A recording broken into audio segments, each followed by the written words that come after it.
우리가 인생을 살아가다 보면은 실수를 했는데 그 실수가 오히려 전화위복이 되어서 더 좋은 결과를 가져올 때가 있습니다. 늘 그런 것은 아닙니다만은 그 중에 하나가 바로 알렉산더 플레밍이라고 하는 분의 이야기입니다. 그분은 노벨 의학상을 수상을 했는데 페니실린을 발견한 일로 인하여서 노벨 의학상을 타게 되었습니다. 근데 그 페니실린을 발견하게 된 동기가 그 과정이 참 재미있습니다. 이분이 원래 런던 의과대학 교수 시절에 그 당시에 어린 아이들에게 유행하던 부스럼 치료를 하기 위해서 그 부스럼을 일으키는 세균을 연구하고 있었습니다. 그러니까 그 세균을 연구하려면 무엇이 있어야 될까요? 그 세균을 배양해야 되겠죠. 세균을 배양해서 그 세균에 맞는 치료제가 무엇인지 이제 그런 것들을 연구를 해야 되겠죠. 실험 접시마다 세균을 배양했는데 오랜 시간을 연구하다가 그만 주말에 뚜껑 닫는 것을 깜빡하고 집으로 돌아가 버렸습니다. 그러니까는 굉장히 끈기는 있는데 이렇게 무엇인가 집중하다 보면은 이렇게 허술하게 그 일처리를 끝내지 못하고 이렇게 돌아가는 아마 그런 습관이 이분에게도 있었던 것 같습니다. 주말을 지내고 그 월요일 날 출근을 해보니까 이게 그 세균을 배양한 그 그릇을 이게 다 그릇을 닫고 잘 보관을 해놨어야만 그 세균이 그대로 살아있을 터인데 그냥 그대로 열어놓고 가는 바람에 그 세균이 그냥 공기에 다 노출이 되어 버렸고 그 여름철에 그 날씨 때문에 그 각 세균 배양한 그릇마다 곰팡이가 피어버리고 말았습니다. 그렇게 되면 이제 그 세균은 더 이상 쓸모가 없는, 그래서 이제 새롭게 세균을 배양을 해야만 하는 그런 지경에 이르게 된 것이죠.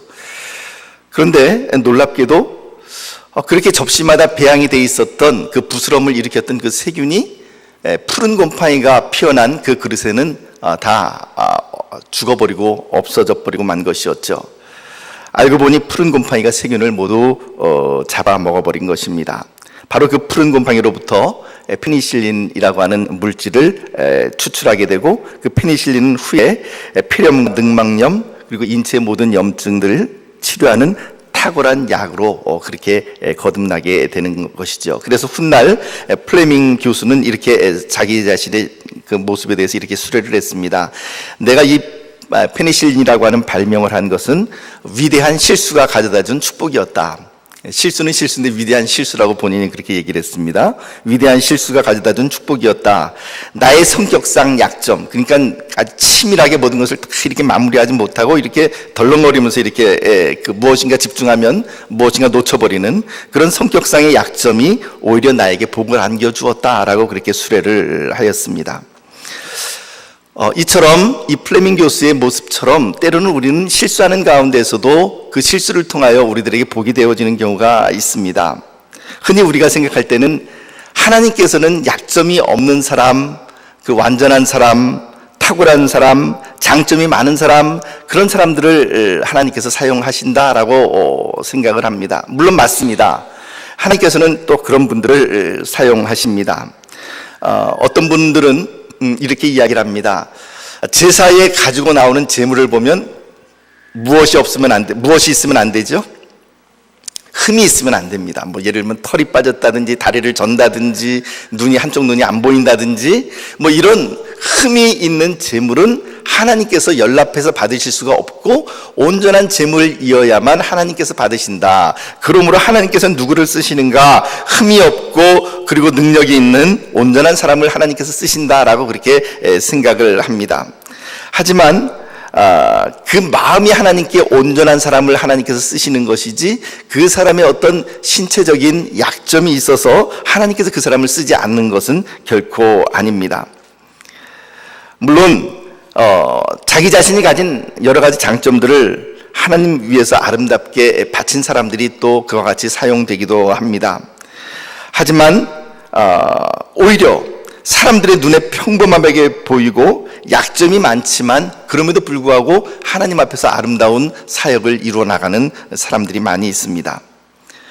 사사기의 말씀이 바로 그런 말씀인 것 같습니다. 제가 이 사사기 설교를 이제 올해 들어와서 하면서 사실 그 전까지는 사사기 말씀을 읽기는 읽었지만 깊이 연구할 수 있는 그런 기회가 별로 없었습니다. 그런데 이 근래의 설교를 위해서 사사기 말씀을 히브리어 성경으로 보고 그리고 또 하나하나 이렇게 그 단어들을 분석해보고 그러는 가운데 제가 깨달은 것이 있습니다. 그것은 바로 무엇이냐면 사사기 말씀 진짜 재밌다 이런 생각이 들더라고요. 이게 내가 알고 있었던 그 사사기 말씀이 아니네 라고 하는 그런 생각이 요즘 저에게 듭니다.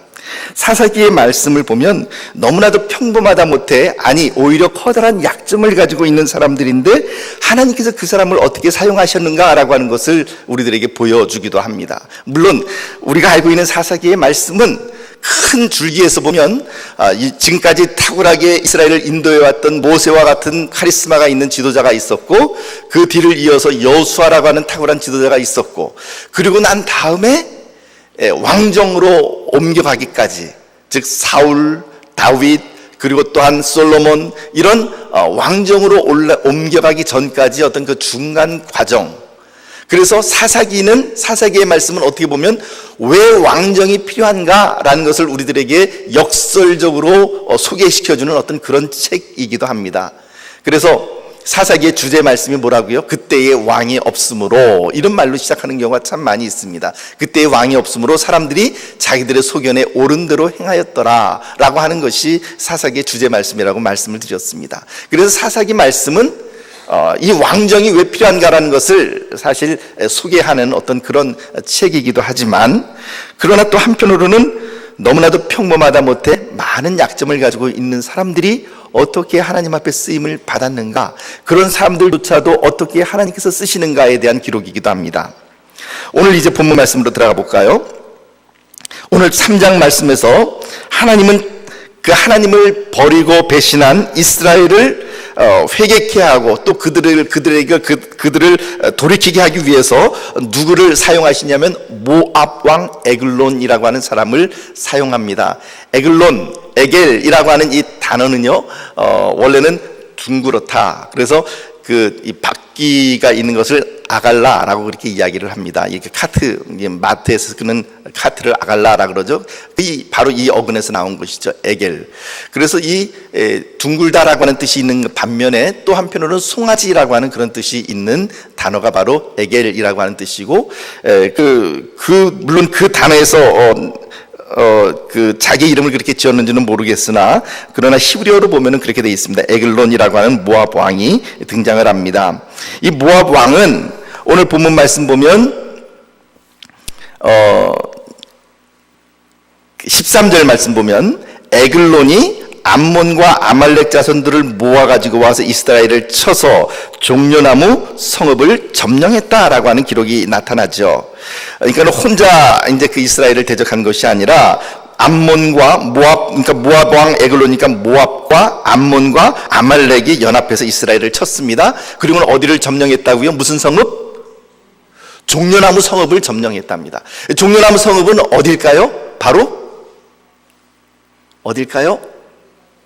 1번 평택, 2번 예루살렘, 3번 여리고. 여리고입니다. 여리고. 종려나무 성읍은 여리고라고 하는 곳입니다. 이 종려나무 성읍을 점령하고 무려 몇 년간을 이스라엘을 압제하냐면 14절 말씀 볼까요? 몇 년 동안을 이스라엘을 학대합니까?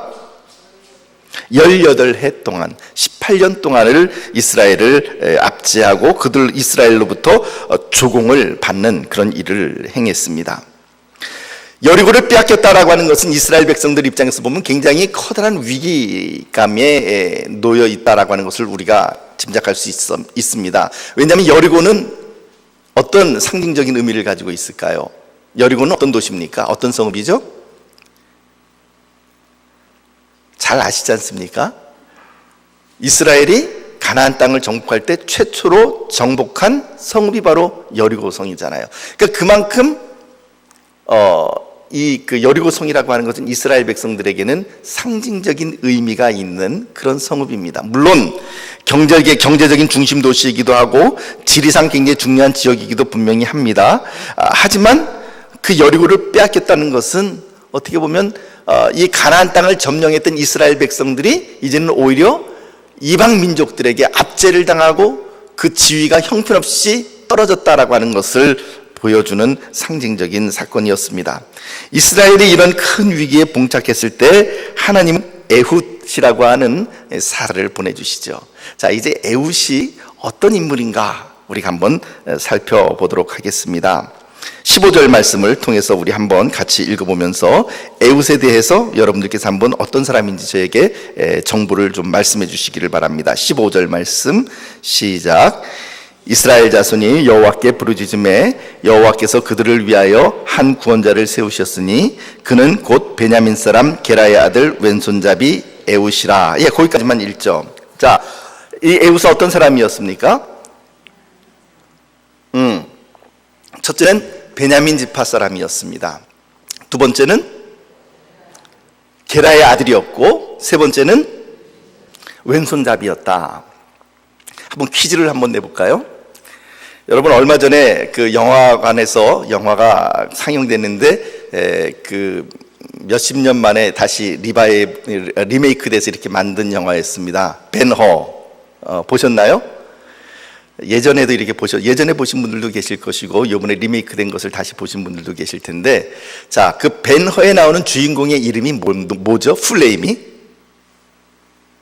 안 보셨나요? 옛날에 봤던 것을 기억을 되살리시면, 예, 유다 벤허입니다. 유다 벤허. 퀴즈. 자, 유다 벤허의 아버지의 이름은 무엇일까요? 유다 벤허의 아버지의 이름.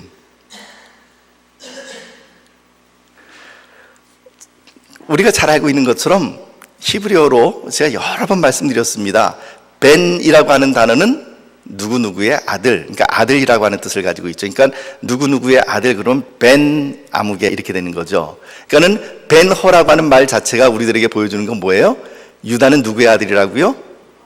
허의 아들이에요. 허. 그러니까 영어식으로 하면 허의 아들이고 벤허니까 허의 아들이고, 히브리 발음으로 하면 아마 아룬과 훌 할 때, 아까 우리 김수정 권사님께서 아룬과 훌에 대해서 이렇게 기도하실 때 말씀해 주셨는데, 그러니까 훌의 아들 유다, 이런 뜻이 바로 유다 벤허라고 하는 단어에 속해 있습니다. 왜 이런 이야기를 하냐면, 지금 에훗의 지파가 어느 지파라고요? 베냐민 지파. 벤야민. 자, 여기도 보니까 벤이 나왔어요.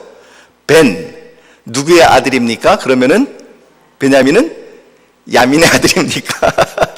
함정에 빠지셨습니다. 베냐민은 누구의 아들이에요? 그 아버지가 야곱이잖아요. 야곱의 12아들 가운데 하나지 않습니까? 막내 아들이잖아요, 베냐민이. 근데 그러니까 거기서는 사실 베냐민이 아니라 벤야곱 이렇게 해야 될 텐데, 왜 벤야민이라고 지었을까요?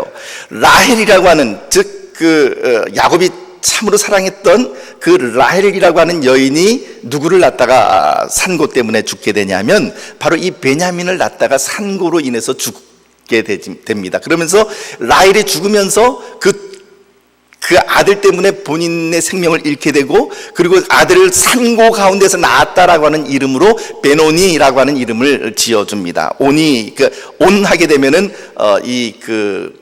고통 혹은 좀 나쁜 의미로는 수치 이런 의미가 되는 것이죠. 그러니까는 야곱이 거기서 옆에서 그 얘기를 듣고 나니까 이거 큰일 났거든요. 그러니까 귀한 아들을 지금 출산해서 이름을 지었는데, 정말 좋은 이름을 주어도 모자를 파네. 예를 들면 그 아들의 이름을 예를 들면 성은 정씨라고 한다면 정사망, 만약에 이렇게 지었다 그러면 이거 큰일 아닙니까? 베노니, 그러니까 아유, 이거 안 되겠다 싶어서 얼른 그 이름을 갖다 수정을 해주죠. 뭐로 수정하냐면 벤야민 이렇게 수정을 해줍니다. 근데 야민이라고 하는 말의 의미는 어떤 뜻이냐면 오른손, 오른쪽이라고 하는 그런 의미를 가지고 있습니다. 야민, 오른쪽, 스몰 하면은 왼쪽. 그런데 그 유대인들에게 있어서는 오른쪽이라고 하는 방향은 특별히 굉장히 의미가 있는 방향입니다. 오른쪽에서부터 바로 권능과 능력이 나온다라고 생각을 했어요. 그래서 예수님께서도 부활하시고 승천하셔서 하나님 보좌 좌편에 앉아 계십니까? 우편에 앉아 계십니까? 우편에 앉아 계시잖아요. 그런 생각 안 해보셨어요? 왜 좌편이 아닐까? 바로 그 우편이 가지고 있는 상징성 때문에 그렇습니다. 우편은, 즉 오른쪽은 권능과 그리고 힘이 나오는 바로 그런 방향인 것이죠. 그래서 예수님께서 하나님 보좌 우편에 앉으셨다는 것은 그 하나님의 능력과 권능이 바로 예수 그리스도로 말미암아 나온다라는 것을 우리들에게 보여주는 방향이기도 합니다. 자, 그러니까는 베냐민 지파 그러면은 오른쪽의 지파예요. 오른쪽이 아들이니까 베냐민 말 그대로 하면 오른쪽의 아들이죠. 그러니까 권능과, 야곱이 그 이름을 지어줬을 때 권능과 능력의 아들이라고 하는 의미로 베냐민이라고 하는 이름을 지어줬는데, 그 베냐민 지파, 즉 오른손 혹은 오른쪽의 지파에서 누가 태어났습니까? 왼손잡이 에훗이 태어난 거예요. 이게 굉장히 좀 의미심장하지 않습니까? 이게 참, 저는 이걸 보면서 참 성경 말씀이 재밌다 이런 생각이 들었습니다. 오른손의 지파에서 왼손잡이 에훗이 태어난 것이에요. 그러니까 에훗이라고 하는 이 인물은 어떻게 보면 베냐민 지파 내에서는 조금 좀 왕따를 당할 수밖에 없는 그런 인물이었다라고 하는 것이죠. 그런데요, 이 왼손잡이라고 하는 말이 굉장히 의미심장한, 그리고 또 해석을 하면은 굉장히 깜짝 놀랄만한 그런 의미가 여기에 또 숨겨져 있습니다. 왼손잡이라고 번역되어 있는 이 구절을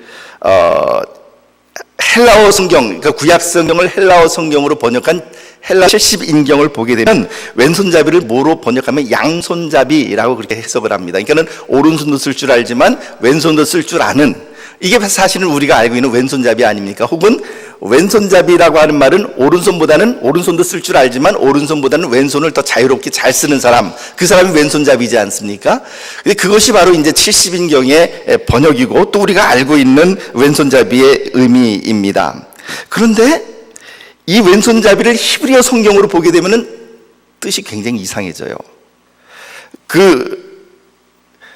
히브리어로는 왼손잡이라고 번역된 부분이 이렇게 되어 있습니다. 이쉬 이테르 야드 예미노 이렇게 되어 있는데, 이쉬라고 하는 말은 man, 어떤 사람이라고 하는 뜻입니다. 이쉬 이테르. 근데 이테르라고 하는 단어는 어떤 뜻이냐면, 나중에 요거는 나중에 하고요. 이쉬 이테르 야드는 손이죠. 그 다음에 예미노, 예민, 아까 말씀드렸죠. 야민, 무슨 뜻이라고요?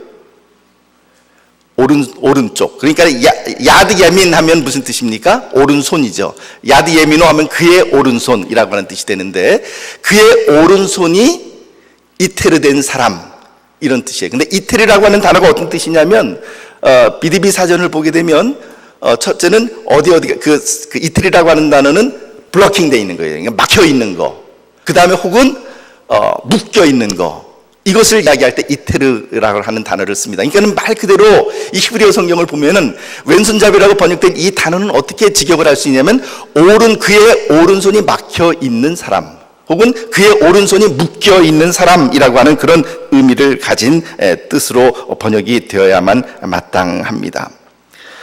그래서 많은 성경학자들이 이 에훗이라고 하는 인물이 단순히 왼손을 잘 쓰는 사람이 아니었고, 오른손에 장애가 있는 사람, 오른손을 제대로 쓰지 못하고, 오른손에 어떤 이상이 생겼는지 아무튼 어떻든지 오른손을 쓰지 못하는 어떤 장애가 있는 사람, 그래서 왼손을 쓸 수밖에 없는 그런 사람으로 설명을 하고 있는 학자들이 여럿이 있습니다. 에훗이 오른손에 장애가 있는 인물이라고 한다면 우리는 이런 추정을 가능하게 생각할 수 있습니다. 왜냐하면 당시에 그 장애인은 노예로 팔 수도 없었고, 그리고 또한 하나님의 성회에서 어떤 그 거룩한 일을 할 수도 있는 그런 사람들이 아니었습니다. 그래서 어떻게 보면은 이 적국에 조공을 바치는 어떤 그런 치욕스러운 일을 맡게 된 것이 아닌가라는 그런 추정도 해볼 수가 있습니다. 또 다른 우리가 생각을 해봐야 될 것이 있습니다. 이제 지금 퍼즐 조각을 맞춰 나가기 위해서 이제 단어 하나하나들을 좀 생각을 해보는 시간인데요. 자, 아까 보니까 에글론 왕에 대해서 우리들에게 설명해 준 것이 있습니다. 17절 말씀 볼까요? 17절 말씀 함께 읽어봅니다. 같이 읽어봅니다. 시작. 곡물을 모압 왕 에글론에게 바쳤는데 에글론은 매우 비둔한 자였더라. 모압 왕 에글론이 어떤 사람이었다고요? 비둔한 사람. 비둔하다 그러면 어느 정도가 비둔해야지 비둔한 걸까요? 그러니까 너무 살쪄가지고 뚱뚱해서 움직이지 못하는 그런 사람, 그런 사람이 비둔하다라고 보통 우리가 얘기를 하는 것 아닙니까? 그런데 보세요, 16절 말씀 보면 에웃은 길이가 한 규빗 되는 좌우에 날선 칼을 만들어 그의 오른쪽 허벅지 옷 속에 찼다라고 그렇게 이야기를 합니다. 한 규빗이면 몇 센치입니까?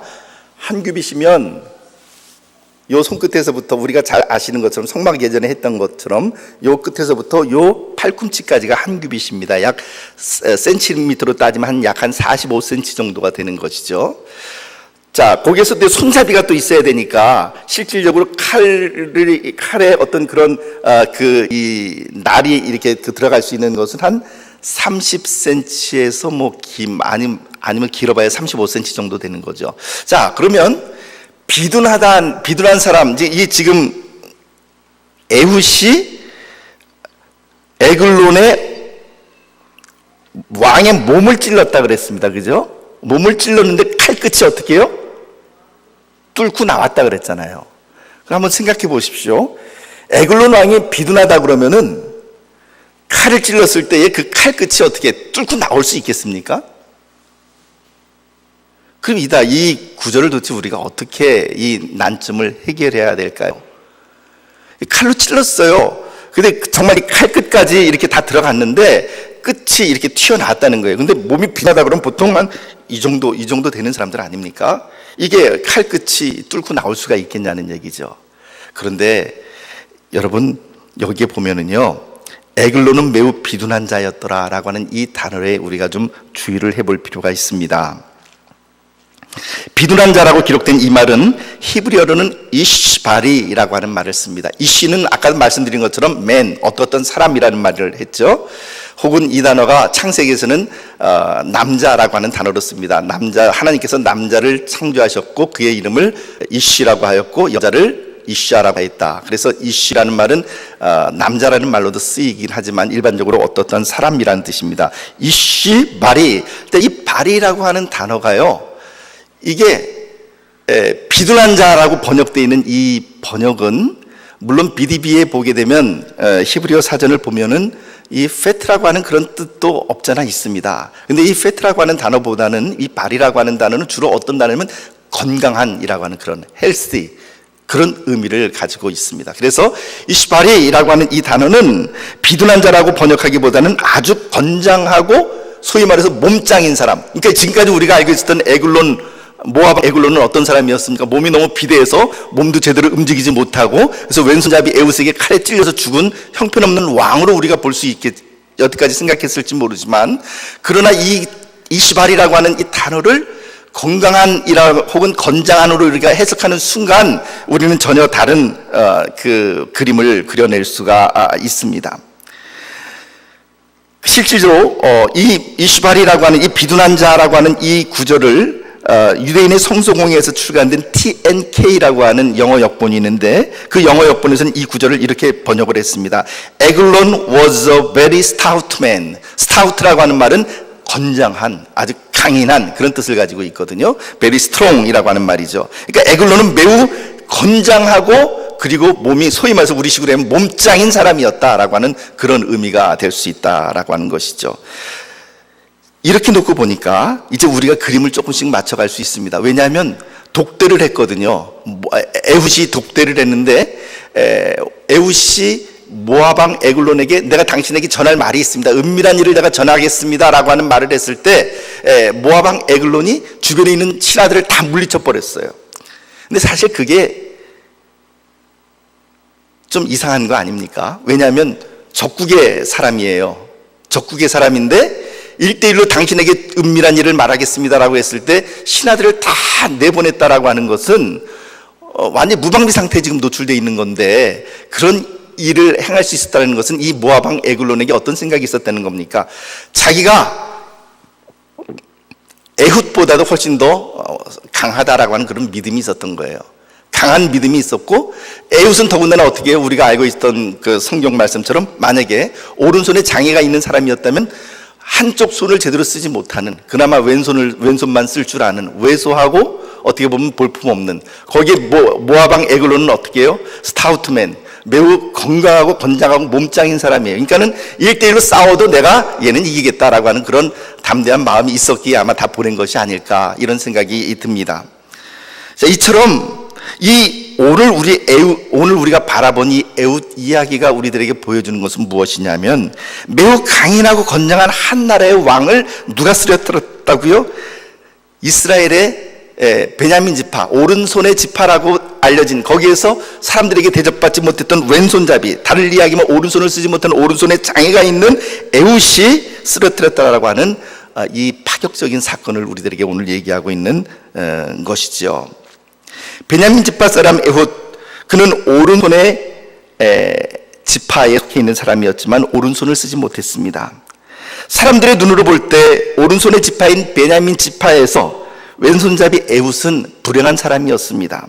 그리고 어떻게 보면 왕따를 당해 마땅하고 약점이 너무나도 많은 사람이었죠. 그러나 하나님은 그 오른손의 아들들, 오른손의 지파들 가운데에서 왼손의 아들을 사용하셨습니다. 하나님은 그 사사시대뿐만 아니라 오늘날에도 우리들에게 말씀을 하시죠. 하나님께서는 이 모든 것을 다 주관하시는 분이시라고요. 그래서 그분은 약한 자를 들어서 강한 자를 부끄럽게 하시는 분이시고, 없는 자를 택하여서 있는 자를 폐하시는 분이시고, 낮은 자를 택하여서 높은 자들을 부끄럽게 하시는 분이 우리 하나님이시라는 것을 사사기의 말씀을 통해서 우리들에게 말씀하시고, 또한 사도 바울의 입술을 통하여 우리들에게 말씀하고 있는 것입니다. 어떻게 보면 이 왼손잡이, 사실 왼손잡이란 말을 굳이 써야 될 이유가 하나도 없는 거예요. 아니, 그게 이 에훗이라고 하는 사람이 왼손잡이든지 오른손잡이든지 그것이 성경에 기록될 만큼 중요한 일입니까? 그게 그렇게 큰 중요한 일이 아니거든요. 그럼에도 불구하고 이 사사기 말씀이 왼손잡이라고 분명하게 이야기를 하고 있고, 그것을 통하여서 이 에훗이라고 하는 인물을 지금 부각시켜주고 있는 이유는 무엇입니까? 바로 이 장애가 있는 사람, 오른손에 장애가 있어서 어떻게 보면 다른 사람들에게 약점이 너무나도 많은 사람이었지만, 하나님께서 그를 통하여 건장한 모압 왕 에글론, 몸땅이었던 모압 왕 에글론을 무너뜨리고 죽이고 그 이스라엘을 구원하시는 놀라운 하나님의 어떤 사역이 에훗을 통하여 나타났다는 것을 우리들에게 보여주는 것이 아니겠습니까? 달리 이야기하면 오늘 우리의 편견과 교만을 없애기 위해서 하나님께서 등장시키신 인물이 바로 에훗이 아니겠습니까? 오른손을 쓰지 못하던 에훗, 그는 자신의 약점 때문에 하나님을 의지할 수밖에 없었습니다. 그랬더니 주님의 오른손이 에훗의 오른손이 되었습니다. 약점과 부족함이 바로 하나님을 신뢰하는 요인이 되게 했던 것이죠. 하나님의 오른손이 나의 오른손이다 라고 고백할 수 있다면 이것만큼 든든한 말이 어디 있겠습니까? 우리 모두는 다 나름대로 한 가지씩 이상은 다 상처를 가지고 살아가는 사람들입니다. 어떤 사람은 용모에 대한 상처가 있습니다. 콤플렉스가 있어서 키가 작고 혹은 못생긴 것에 대해서. 그래서 어떤 사람은 이 용모에 대해서 특별히 당신 좀 살이 좀 쪘는데 좀 다이어트 하는 게 좋겠네, 이런 말을 들으면 막 불같이 화를 내는 사람이 있습니다. 왜 그렇습니까? 이 자기 자신의 어떤 그 살에 대해서 이 상처가 있는 사람이 일수록에 그런 반응을 보이게 되죠. 그런가 하면 많이 배우지 못한 분은 또 그 지식에 있는 부분에 있어서 그 다른 사람을 건드리면 거기에 대해서 마음의 상처를 많이 받게 되는 것입니다. 이처럼 우리 모두는 때로는 용모가 됐든지 지식이 됐든지 혹은 그것이 물질이 됐든지 어떤 무엇이 되었든지 간에 나름대로 다 하나씩 약점과 그리고 또한 상처를 안고 살아가는 경우가 참 많이 있습니다. 그런데 하나님께서는 우리들을 향하여 뭐라고 말씀하시냐면 이렇게 말씀하시는 거예요. 용모가 아름답지 못한 사람에게, 용모에 대한 컴플렉스를 갖고 있는 사람에게 이렇게 이야기를 하는 것이죠. 걱정하지 마라, 내가 바로 너의 용모가 되어줄게 라고 말씀하시는 것이죠. 배우지 못해서 한이 되었다고? 걱정하지 마라, 내가 너의 지식이 되어줄게. 이것이 바로 왼손잡이 에훗을 사용하였던 하나님의 말씀인 것이죠. 나의 약점을 하나님께 맡기면 하나님께서 나의 약점인 오른손, 그것을 하나님께서 오른손이 되어서 친히 커버해 주시고 강하게 해주시는 것이죠. 이제 우리가 이 본 성경 말씀 가운데서 눈여겨보아야 할 구절이 또 있습니다. 에훗이 18절 말씀을 볼까요? 18절 19절 말씀 봅니다. 18절 19절 말씀 함께 읽어봅니다. 시작. 에훗이 곡물 바치기를 마친 후에 곡물을 메고 온 자들을 보내고 자기는 길갈 근처 돌뜨는 곳에서부터 돌아와서 이르되. 자, 에훗이 맨 처음에 칼을 어디에다가 숨겨 차고 들어갔다고요? 오른쪽 허벅지에 칼을 차고 들어갔습니다. 그 말의 의미는 뭐예요? 기회를 봐서, 때를 봐서 모압 왕 에글론을 죽이겠다라고 하는 것이죠. 이 인간이 있는 한 이스라엘에는 소망이 없다라는 생각이 있었던 것 같아요. 이 인간을 죽여야만 되겠다라는 생각에 칼을 차고 들어갔습니다. 그런데 시도했습니까? 성공했나요? 1차 시도 못했죠. 왜요? 보세요. 지금 보니까 18절 말씀 보니까 에훗이 곡물 바치기를 마친 후에 곡물을 메고 온 자들을 보내고 자기는 어디까지 갔다고요? 길갈 근처 돌뜨는 곳에서부터 돌아왔다 그럽니다. 자, 지도를 잠깐 한번 띄워봐 주시겠습니까? 지도를 보시는 것처럼 모압이 지금 어디냐면 이 사해 중간 아래에 모압이 위치해 있습니다. 그런데 길갈은 어디라고요? 사해 위쪽에 여리고 바로 건너편에 있는 것이죠. 그러니까 여리고 바로 맞은편에 있어요. 그러니까는 길갈의 위치는 이 요단강을 건너야만 길갈이 있는 것이에요. 그러니까는 모압 왕을 찔러 죽이려고 그러다가 겁이 났는지 혹은 기회를 잡지 못했는지 실패를 하고 말았던 거예요. 1차 시도는 실패입니다. 실패하고 걸어서 지금 어디까지 갔냐면 저 모압에서부터 길갈까지 간 거예요. 이 거리가 결코 만만한 거리가 아닙니다. 이게 그냥 한 5분 10분 걸어서 이렇게 갔다 되돌아오는 그런 거리가 아니고요. 굉장히 상당히 오랫동안 갔어요. 근데 어디에서 돌이켰다고요? 길갈 근처에 돌뜨는 곳. 그런데 이 돌뜨는 곳이라는 것이 26절 말씀에도 나타납니다. 26절 말씀 보면 한번 읽어볼까요? 시작. 그들이 기다리는 동안에 에훗이 피하여 돌뜨는 곳을 지나 스이라로 도망하니라.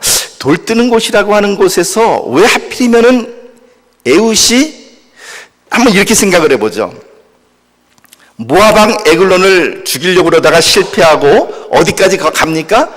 길갈 근처 돌뜨는 곳까지 갑니다. 그 가는 동안에 이 에훗의 마음 가운데는 어떤 마음이 들었을까요? 기쁜 마음이었을까요? 아니었겠죠. 자기가 생각했던 것을 이루지 못하고 돌아오는 거 아닙니까? 적국의 왕을 암살하려고 갔는데 암살하기는커녕 칼도 꺼내보지 못하고 그렇게 비쩍비쩍 돌아오니까 아마 저 같으면 자기 자신에 대해서 굉장히 화가 났을 거예요. 그리고 내 자신에 대해서 실망하고, 그리고 스스로 무슨 생각을 했을까요? 장애인인 내가 하는 게 그렇지 뭐. 제가 그 누구를 갖다 이렇게 장애를 갖고 있는 분들을 갖다 이렇게 비하하려고 그러는 게 아니니까 결코 여러분들 오해하지 마십시오. 내가 하는 일이 다 그렇지 뭐, 이런 생각들, 그런 자기 자신에 대한 부정적인 생각을 가지고 어디까지 왔다고요? 길갈까지 쓰라린 마음을 안고 왔을 거예요. 그런데 길갈 근처에 왔을 때 왜 하필이면 돌뜨는 곳에서 그는 다시 돌이키게 되었을까?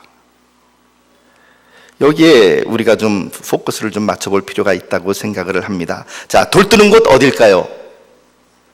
채석장. 예, 잘 맞췄습니다.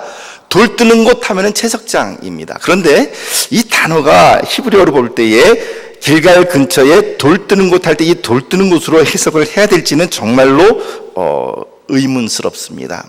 왜냐하면 돌뜨는 곳이라고 하는 단어가 뭐로 쓰였냐면 페슬림이라고 하는 단어로 쓰였습니다. 페슬림 아쉘 앳 길갈 이렇게 돼 있어요.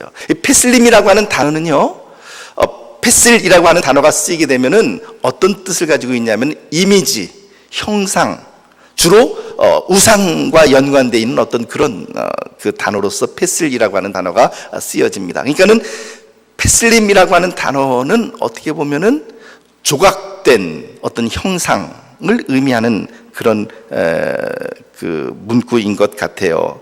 그래서 이 페슬림이라고 하는 단어가 참 번역하기 좀 어려워서 아까 제가 그 소개해드렸던 그 TNK 유대인 성서공에서 나온 그 영어 성경을 보면 그냥 길갈 근처에 돌뜨는 곳 이렇게 안 돼 있고 길갈 근처에 페슬림에서 돌아섰다 이렇게 아예 그냥 페슬림이라는 단어를 문자 그대로 그 발음 그냥 그대로 가지고 와서 그냥 그대로 적어놨습니다.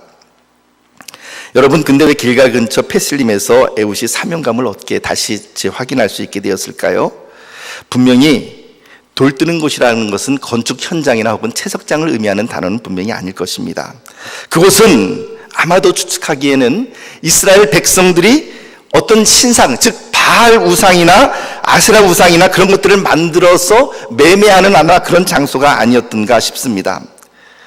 근데 여러분, 길갈이라고 하는 장소는 어떤 곳입니까? 길갈은 상징성이 있는 장소입니다. 이스라엘 백성들이 처음으로 요단강을 건너서 도착했던 곳이 바로 길갈이었고 거기에서 죽음을 무릅쓰고 하나님의 명령을 따라 할례를 받았던 것이 길갈이었고 그래서 애굽의 수치가 굴러갔다라고 하는 이름을 가진 곳, 그것이 바로 길갈이었습니다. 그런데 그 하나님의 명령을 목숨 걸고 지켰던 그 길갈이 지금 어떤 장소로 변했다고요?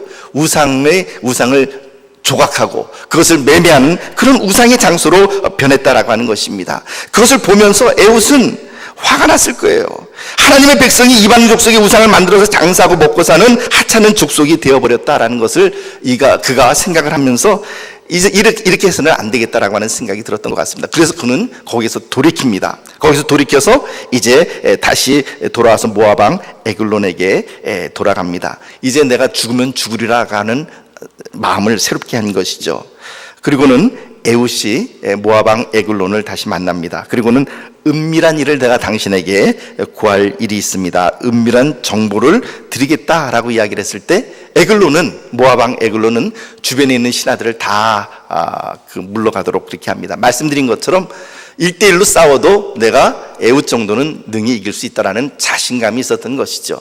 오른손을 쓰지 못하는 그런 사람이었는데다가 자기는 건장하고 왜소하고 아마 그런 생각이 있었던 것 같습니다.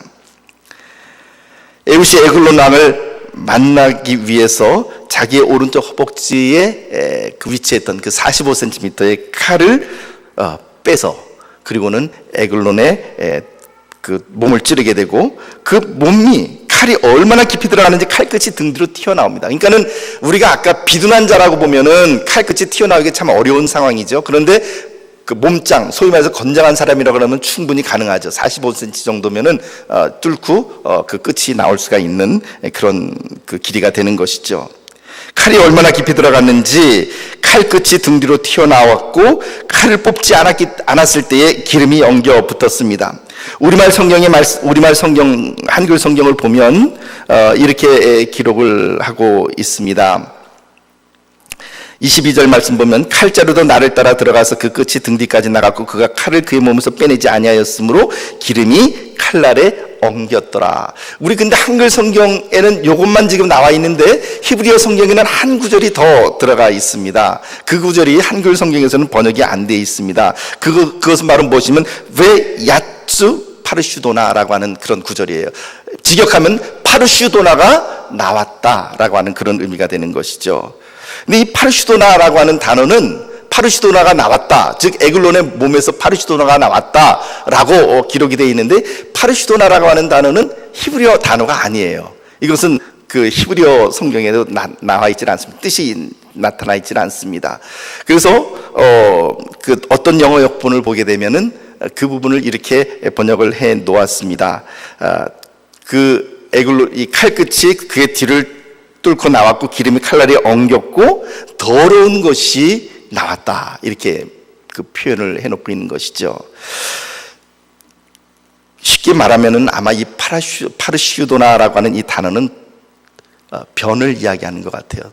똥을 이야기하는 것 같습니다. 그러니까는 너무나도 놀라서 칼날이 그의 몸을 찔렀을 때에 이 모압 왕 에글론의 몸에서 이 변이 나왔다라고 하는 것이죠.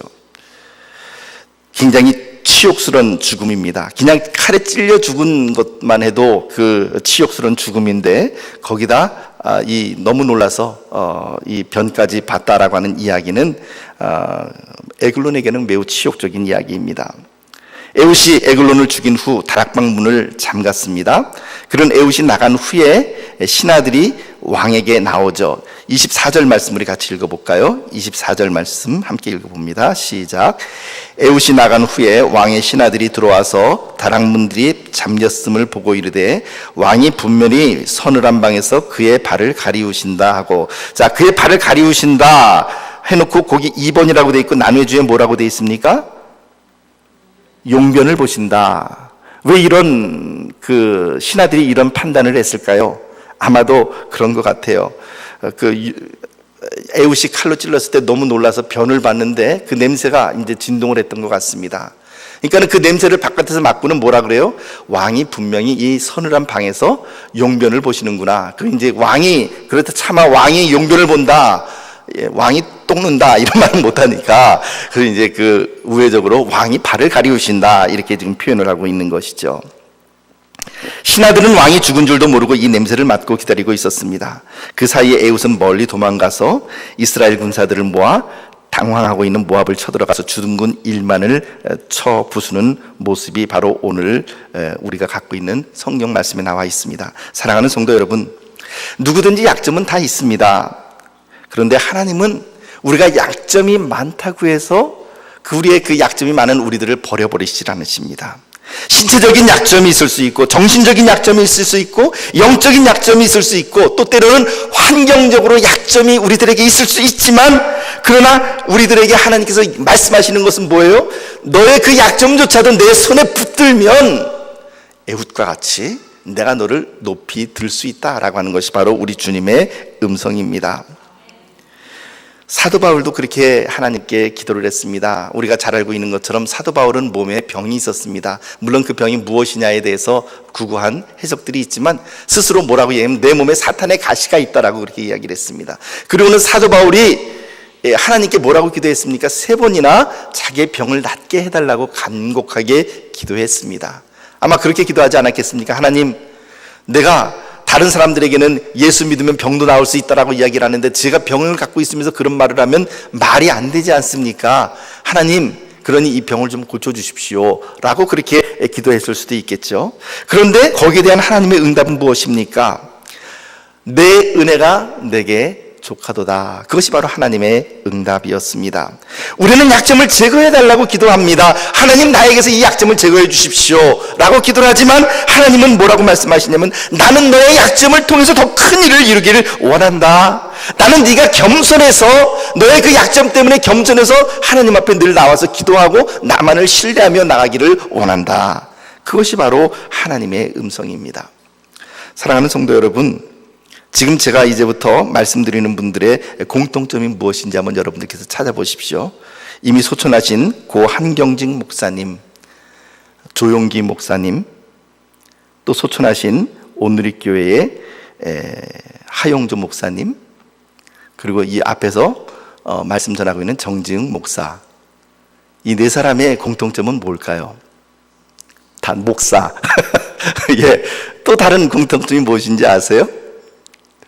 감히 제가 이런 그 어르신들하고 이렇게 제 이름을 놓은 것은 그냥 웃자고 하는 얘기입니다. 근데 이분들의 공통점은 무엇이냐면 젊은 시절에 다 심한 폐결핵을 앓아서 그 몸의 건강상의 약점을 가지고 살아가셨던 분들이라고 하는 것입니다.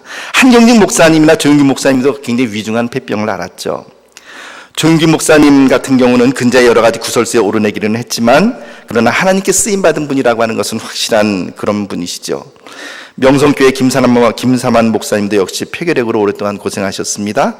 오누리교회에 돌아가신 하용조 목사님 역시 폐결핵은 물론이고 6번의 암 수술을 받았고, 그리고 평생을 투석을 하면서 스스로 그 자신이 뭐라고 자기 자신에게 별명을 지어주셨냐면 걸어다니는 종합병원이라고 그렇게 스스로 별명을 안고 사셨던 분이시기도 합니다. 저도 재수할 때 폐결핵을 앓았습니다. 이와 같이, 근데 문제는 무엇입니까? 건강상의 약점을 안고 있다고 해서 하나님께서 그분들을 버리셨는가? 그것이 아니라 오히려 그분들의 약점을 통해서 하나님께서 더 크게 그분들을 들어 사용하시고 하나님의 영광을 드러냈다라고 하는 사실입니다. 사랑하는 성도 여러분, 여러분들에게도 약점이 있지 않습니까? 여러분들에게도 상처가 있습니다. 우리 모두에게 상처가 있습니다. 중요한 것은 하나님은 우리가 갖고 있는, 여러분이 가지고 있는 그 약점 때문에 여러분 우리를 버리지 아니하신다는 놀라운 사실, 그리고 그 약점을 하나님께 드리고 나아간다면 하나님께서 그 약점을 통하여서 오히려 강하게 우리를 들어 사용하신다라고 하는 사실. 로마서 8장 26절 말씀 볼까요? 로마서 8장 26절 말씀 함께 읽어볼까요? 시작. 이와 같이 성령도 우리의 연약함을 도우시나니 우리는 마땅히 기도할 바를 알지 못하나 오직 성령이 말할 수 없는 탄식으로 우리를 위하여 친히 간구하시느니라. 성령이 우리의 연약함 때문에 우리를 버린다고요? 아닙니다. 성령이 우리의 연약함 때문에 우리를 그냥 내팽개쳐 버리신다고요? 아닙니다. 우리의 연약함을 도우신다라고 그렇게 기록을 하고 있습니다. 성령님은 우리의 연약함을 싫어하고 버리신다라고 말씀하시는 것이 아니라 우리가 연약하기 때문에 오히려 우리의 연약함을 도우시는 분이시라, 이렇게 기록을 하고 있습니다. 그러므로 우리의 약점은 오히려 하나님 앞에 나아갈 수 있는 놀라운 접촉점이 될 수 있습니다. 사도 바울이 고백했죠. 고린도서 12장 9절 말씀 우리 같이 읽어볼까요? 아까도 제가 말씀드렸습니다만 읽어봅니다. 시작. 나에게 이르기를 내 은혜가 내게 족하도다. 이는 내 능력이 약한 데서 온전하여 짐이라 하신지라. 그러므로 도리어 크게 기뻐함으로 나의 여러 약한 것들에 대하여 자랑하리니 이는 그리스도의 능력이 내게 머물게 하려 함이라. 아멘. 내 은혜가 너에게 족하도다. 이것이 바로 우리 주님의 말씀이시고 응답이었습니다. 왜요?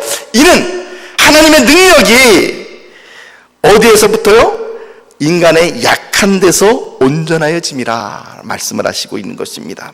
그 이야기를 들은 사도 바울은 뭐라고 이야기를 하냐면, 그러므로 도리어 크게 기뻐하였다.